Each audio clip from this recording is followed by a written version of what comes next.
สวัสดีค่ะพ่อแม่พี่น้องสวัสดีFCทุกท่านเนาะค่ะก็จะเป็น FC เก่า FC ใหม่เนาะค่ะที่เข้ามารับชมรับฟัง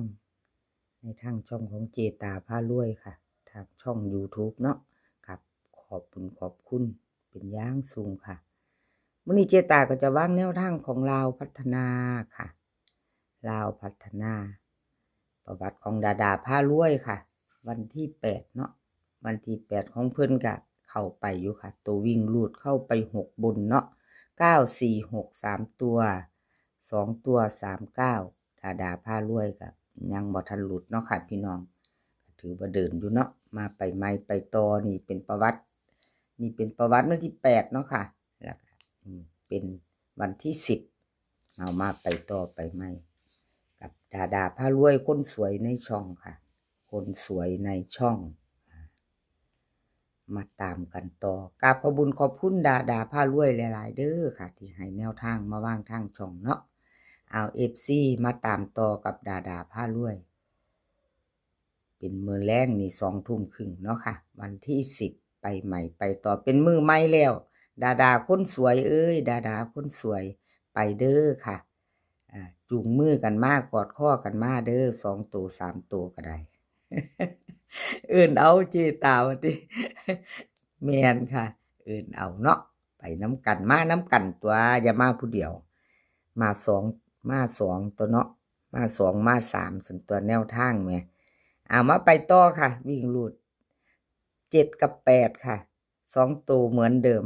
7 8 3 7 8 8 7 3 4 4 3 3ตัว1หาง3 7 8 4ตัวค่ะ4 3 7 8มี3ตัวมี4ตัวน้อยๆแข็งๆ2หาง2ตัวตัวเน้นตัวเจาะตัวเน้น7 8วงกลมตัวตรงตัวกลับบ่วงเนาะค่ะเจตานี่ล่ะ7กับ8เด่นเท่ากันวิ่งรูดกับคนสวยในช่องดาพารวยคนสวยในช่องแคปหน้าจอค่ะใครจะไปต่อกับดาเนาะมือแรงไปรุ่นกันใหม่เนาะค่ะเป็นมือใหม่แล้วรุ่นใหม่ไปใหม่เก่าไปใหม่มาเนาะค่ะเอาต่อไปค่ะต่อไปเป็นของลุงส่งค่ะของลุงส่งก็หลุดไปเนาะก็บ่เป็นหยังค่ะมาไปใหม่ไปต่อ494639เนาะของเพิ่นบ่เดินเป็นหยังค่ะเจตาให้กำลังแรงใจเด้อค่ะให้กำลังใจเหมือนเดิมให้กำลังใจคือเก่าลุงส่งมาไปใหม่ไปต่อมื้อนี้ค่ะไปใหม่ไปต่อกับลุงส่งเนาะแนวทางใหม่ของเพิ่นวันที่10ไปต่อไปใหม่ค่ะเป็นวันที่10ลุงส่งกราบขอบคุญขอบคุณลุงส่งหลายๆเด้อค่ะสำหรับแนวทางใหม่กราบขอบคุญขอบคุณหลายๆที่ให้แนวทางมาวางทางช่องเนาะมาไปต่อมื้อนี้วันที่ใหม่แล้วค่ะเป็นวันใหม่วันศุกร์ไปต่อวิ่งรูดค่ะบนล่างลุงส่งให้มา6ค่ะ6ตัวเดียว2ตัวค่ะ4หาง6 8 7 8 3 6 0 5 3ตัวค่ะ7 6 8 8 3 6 7 0 5 4หางค่ะ4หาง5 7 6 4หางของลุงทรงเน้นทอกันชอบพิจารณาค่ะของลุงทรงเนาะเด่น6ค่ะแล้วก็เน้น4หางพิจารณาเอาเลขทุกตัวเอามาวางเพื่อเป็นแนวทางค่ะโปรดใช้วิจารณญาณในการรับชมเป็นอย่างสูงเนาะของลุงทรงเฮามาไปต่อกับลุงทรงมือแรงเนาะค่ะวันที่10 FC ของลุงทรงแคปหน้าจอค่ะ FC ลุงทรงแคปหน้าจอแล้วไปต่อมือแรกเนาะต่อมือแรกวันที่10เป็นวันศุกร์ต่อไปค่ะต่อไป ต่อไปแนวทางพ่อเก่งค่ะแนวทางพ่อเก่ง946วันที่8ที่ผ่านมาแนวทางพ่อเก่งก็หลุดไปเนาะค่ะ39ครับขอโทษขออภัยFC แทนแนวทางพ่อเก่งเนาะค่ะที่แนวทางเพิ่นหลุดไปก็บ่เป็นหยังเนาะมีเขามีหลุดเป็นเรื่องธรรมดาเนาะค่ะพี่น้องเจตาให้กำลังใจแนวทางพ่อเก่งคือเก่าค่ะแนวทางใหม่ของเพิ่นมาแล้วมาไปต่อมื้อนี้วันศุกร์20:30เนาะค่ะลาวพัฒนาเจตาเป็นกำลังใจให้กับขอบคุญขอบคุณแนวทางพ่อเก่งค่ะที่ให้มาบ้างทางช่องของเจตาเนาะกับขอบพระคุณเป็นอย่างสูงค่ะวิ่งลูดแนวทางพ่อเก่งให้มาค่ะ8กับ4 2ตัว4หาง83 82 45 46เบิ้ล88 44ค่ะ3ตัว3หาง4 8 45 8 82 8 45ค่ะวิ่งรูดเด่น8ล่อง4 2ตัว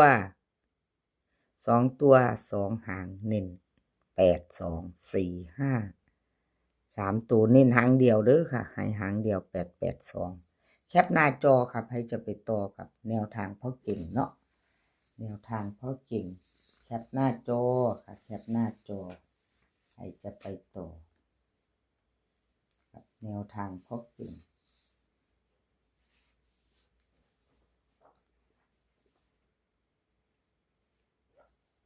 แคปหน้าจอค่ะต่อไปค่ะต่อไปเลขลับวงในค่ะเลขลับวงในรุดไปคือกัน46 46 946ค่ะบน946วันที่8บน3ตัวล่าง39บ่เข้าเนาะค่ะบ่เดินเลขลับวงในโอ้ขอโทษขออภัย FC เนาะค่ะงวดที่วันที่8 FC รอคอยขออภัยหลายๆแนวทางเพิ่นบ่เดินเนาะค่ะขอโทษขออภัยแทนเพิ่นมาไปใหม่ไปต่อค่ะกับเลขลับวงในเจตาให้กำลังใจคือเก่าเด้อค่ะแล้วก็กราบขอบบุญขอบคุณสำหรับแนวทางใหม่เนาะมื้อนี้วันที่10ที่เพิ่นให้เจตามาวางทางช่องเนาะค่ะวิ่งรูดเพิ่นให้มา7กับ2ตัว4หาง7 2 7 1 2 8 2 9เบิ้ล7 7 2 2 3ตัว3หาง7 2 8 2 7 1 7 2 9วิ่งรูดเพิ่นเด่น7ร่อง2ค่ะเด่นตัวเดียวเลขหลักวงในแล้วก็7 2 2 8ค่ะเน้น7 2 8 3ตัว1หางค่ะแคปหน้าจอใครจะไปต่อกับเลขลับวงในเนาะค่ะใครจะไปต่อกับเลขลับวงในแคปหน้าจอแล้วก็อย่าลืมกดกระดิ่งแจ้งเตือนนำเด้อค่ะจะได้บ่พลาดคลิปใหม่ที่เจตาลงไปลงปุ๊บก็จะได้เห็นปรับอย่าลืมกดกระดิ่งแจ้งเตือนเนาะค่ะแล้วก็ FC ใหม่ที่เพิ่งผ่านเข้ามาเนาะค่ะเพิ่งเขามาเห็นทางช่องของเจตาถ้าผ่านมาใหม่ว่าถ้ากดติดตามก็ฝากกดติดตามเนาะค่ะกดไลค์กดแชร์ฝากกดติดตามพิจารณาแนวทางลาวพัฒนาเนาะค่ะอปอยเป็ดค่ะนี่เป็นของอปอยเป็ดเป็นจังไดเนาะอปอยเป็ดวิ่งอปอยเป็ดเพิ่นบ่หลุดเนาะค่ะเพิ่นวิ่งเข้าอยู่946 39 9บน9ล่างเด้อปอยเป็ดดีใจน้ำสายวิ่งสายลูด FC ของอปอยเป็ดท่าใดเนาะค่ะถ้าโศกถ้ามานถ้าตามเพิ่นเนาะถ้าตามเพิ่นโชคดีกะดีใจด้วยมาไปใหม่ไปต่อวันที่10แนวทางใหม่ของเพิ่นค่ะแนวทางใหม่ของเพิ่นวันที่10มาไปต่อหน่อยๆแค่นๆของอปอยเป็ดเป็นจังใดอปอยเป็ดมื้อแรงเจ้า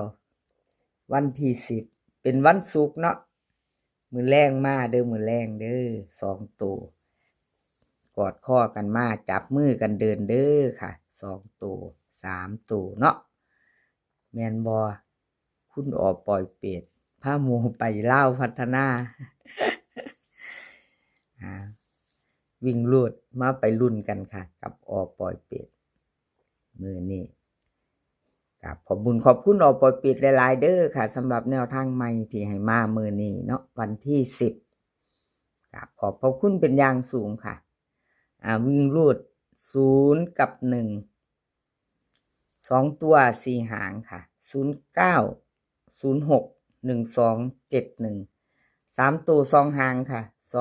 206 209วิ่งรูดเพิ่นลอง1เด่น0ค่ะเด่น0วงกลมให้ตัวเดียวออกปล่อยเป็ดเด่น0ลอง1 09 06เพิ่นเน้นให้วงกลมออกปล่อยเป็ดเพิ่นให้มา3ตัวนี่เน้นทอกันเด่นทอกันเด้อค่ะ206 209เอาแคปหน้าจอค่ะ FC ออกปล่อยเป็ดไปจะไปต่อมื้อแรงไปต่อกับออกปล่อยเป็ดแคปหน้าจอค่ะแคปหน้าจอไปต่อเนาะครับขอบคุณ FC ทุกท่านเนาะค่ะแล้วก็มื้อนี้ขอให้พี่น้องโชคดี2 ทุ่มครึ่งกับลาวพัฒนาค่ะกับลาวพัฒนา